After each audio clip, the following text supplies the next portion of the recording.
Hey, I'm Dr. Judy Ho, and welcome to Mental Health Bites.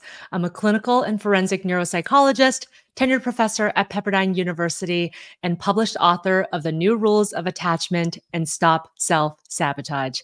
In this podcast, we'll cover timely mental health topics, answer your burning questions, and I'll also leave you with an actionable tip to improve your mental wellness every single day. So let's get right to the timely topic of today.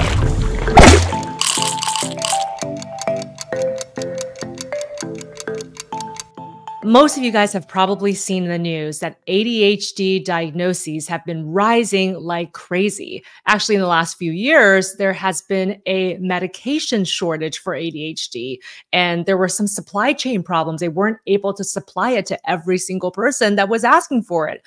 So we're still dealing with that right now. And it's just so interesting because on the one hand, I do believe that ADHD awareness has increased.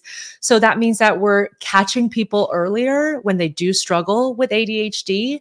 But I also think that some of the messages out there about what ADHD symptoms are, that people are oftentimes misinterpreting the symptoms that they're having as ADHD when maybe it's actually something else like anxiety or depression. So I wanted to read you some interesting statistics that show us how ADHD rates have been climbing. So as of 2022, around 1 in 9 children had been diagnosed with ADHD at some point in their lifetime.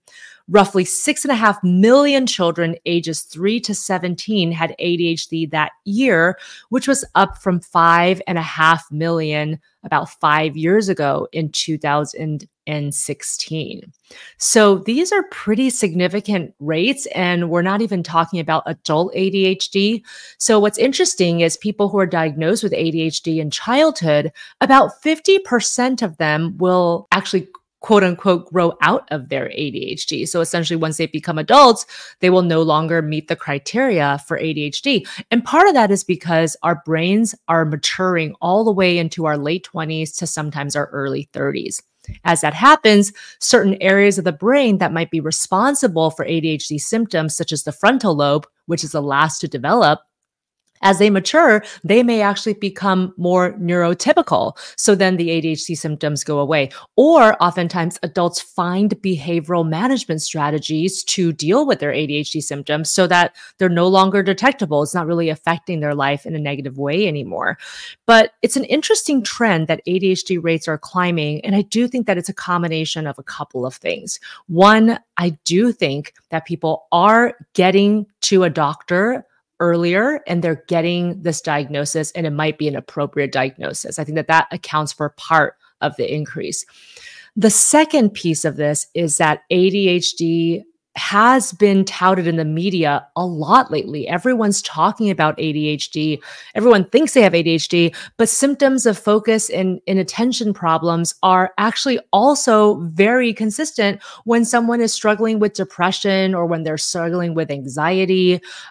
There's a lot of other reasons why someone might have symptoms that look like ADHD, but they're actually attributable to something else. And that's why it's so important that you actually get to a psychiatrist, a psychologist, a mental health professional to make that diagnosis. Don't be Dr. Google. Don't diagnose yourself on TikTok, because there may be some really important things that you're missing, and then you're not going to be getting the right treatment. I also think that, interestingly, the stigma about ADHD has decreased, I think. And so the reason why people are more or less embracing this diagnosis more is because they think that it's a little less problematic than maybe some other diagnoses they could be getting that are actually explaining their clinical problems. So I want to hear from you. Leave comments about whether or not you have been diagnosed with ADHD or someone in your life has been diagnosed with ADHD. I'd love to know a little bit more about what you're seeing and whether or not you think these ADHD rates that are climbing are a problem, or if you think that this is actually a great solution, that we're actually moving towards better diagnoses. Now let's move on to the Q&A segment. Today, I have a question from a concerned mom who says, I think my toddler has ADHD. He's constantly running around. He bangs into things a lot. And also he has some pretty uncontrollable tantrums that last more than 45 minutes at a time. Is this ADHD? Well, first of all, I want to make very clear that you can't diagnose a 2-year-old with ADHD. You really just can't do that because developmentally they're changing so much. And we don't really know if it's actually problematic. Could it be due to something else, or it's just a developmental phase? Now, if your child is a little bit more accident prone, there has been some research that's shown that people who have ADHD and are diagnosed later as a young child, they were more accident prone than the average person. There's some impulsivity there that might have reared its head a little earlier than when the diagnosis was made.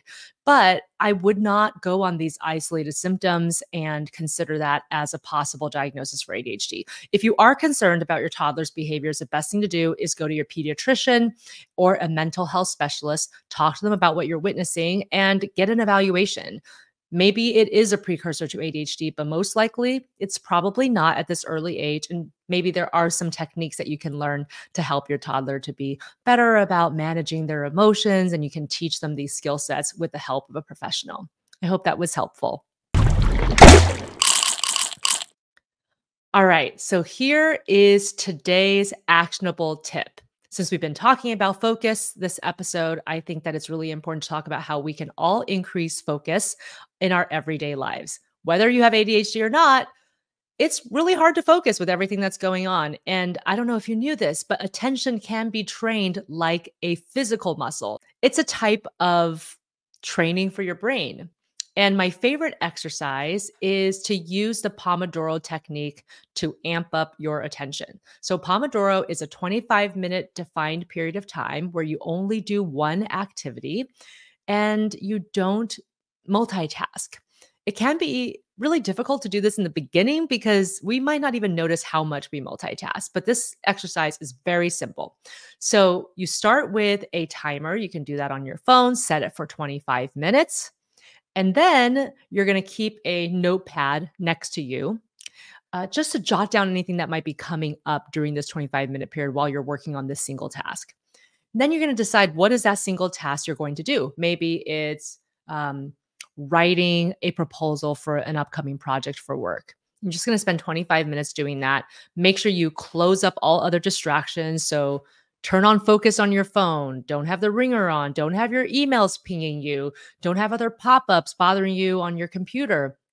Make sure you already had a drink of water, went to the bathroom, got a snack, because it is amazing the kind of excuses your brain will come up with to not get you to focus on what you have to do.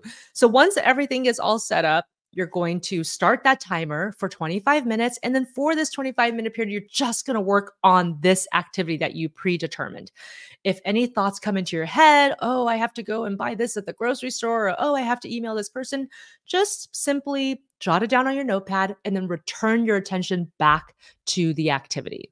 When the timer is up, you can look at the notepad and review it for anything that you actually do have to follow up on and transfer to your to-do list. But most of the times, you're going to find that some of the thoughts that you have are just random musings, things that pull you away from what you have to do. Over time, you're going to find that your focus is going to be so much better. You're going to find that you're going to need to jot down a lot less things on your notepad.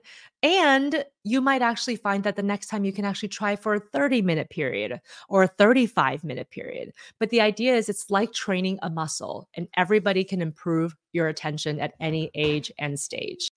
Thank you so much for tuning in to Mental Health Bites with Dr. Judy Ho. Let me know if you have any other topics or questions for me that you want to make sure I cover in an upcoming podcast episode.